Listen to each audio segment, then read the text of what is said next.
Hello, welcome to the third step, the third level or practice in the Wisdom Heart Way. And this practice is called Heal Reactive Emotions. It builds on it, unfolds from, really is probably a better word, the first two practices that you've been working with, the one of observing habitual patterns, and then the second practice of infusing that loving awareness that you've been cultivating, infusing that loving awareness into the knots in the body and mind. And as you go deeper and deeper into this process, what's revealed, what's opened up, because you've become this safer and safer space for all of the hidden aspects of your being to reveal themselves. What opens up is the deeper levels of karmic conditioning, these deeper emotional levels.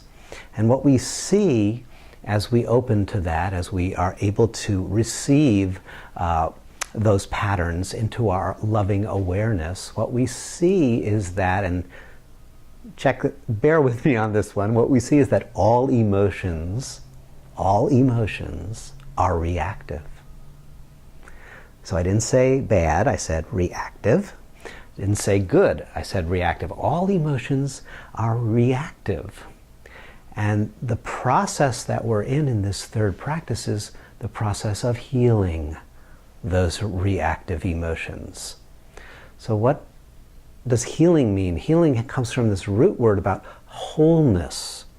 So one of the things that we're doing as we heal reactive emotions is we are allowing those incomplete experiences, the experiences that are knotted up in our psyche, in our body, in our mind. We're allowing those to untangle and then to complete themselves. We are also inviting those energies that are now released from patternings. We are inviting that energy, which is creativity itself. We are inviting it into the wholeness of our being. We're inviting it to take its rightful creative and honorable place in the mandala of our existence. Mandala is a Sanskrit term that you may have seen these images, circular images with Buddhas in different forms inside of them. You also live in a mandala, the mandala of the wholeness of the universe, and your life is a whole within that.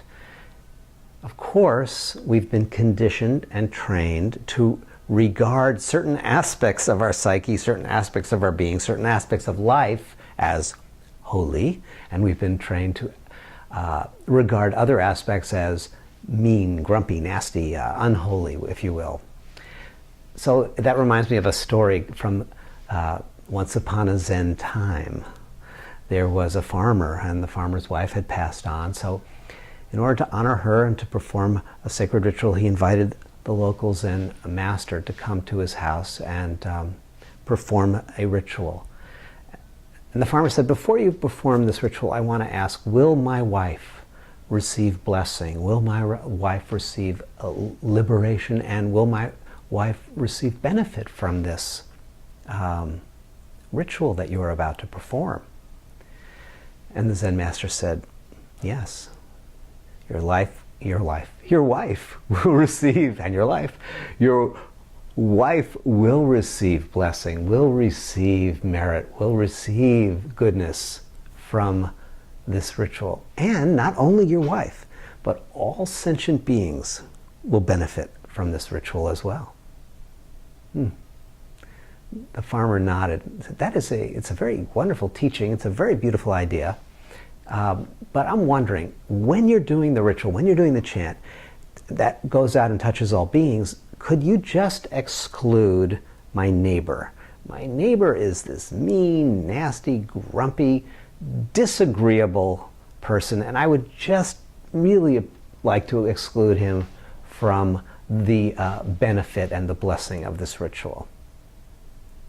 So we've all got parts of ourselves that we identified as, these parts need blessing and they are worthy of blessing, and I really want to bless these parts. And we also have parts of ourselves that are kind of like the neighbor. You know, it's like I would just as soon leave them out of the whole process and not deal with it, and potentially even exclude them from the whole ritual of awakening. Like, I would like to awaken and just leave that other part of myself aside.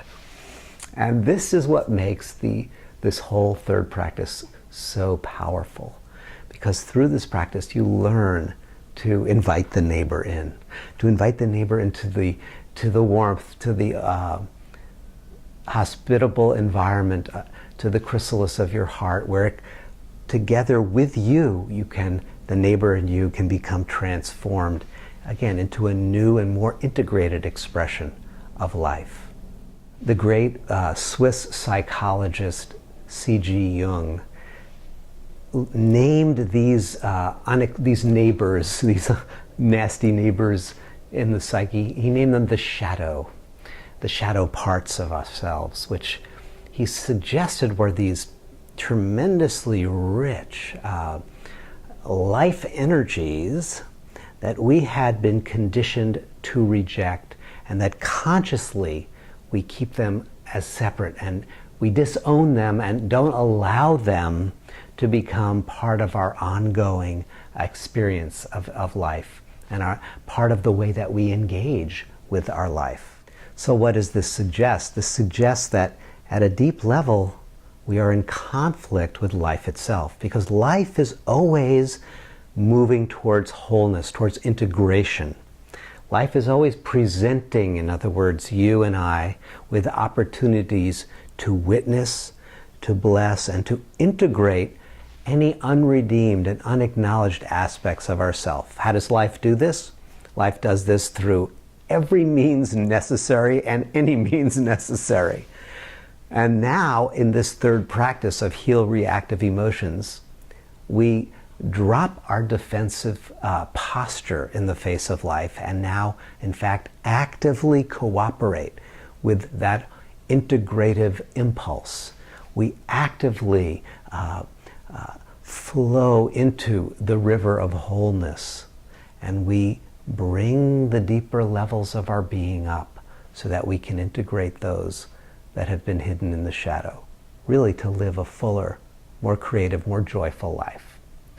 So in the guided meditation that follows and in the chapters that follow, you're going to dive really deep into the process of healing reactive emotions.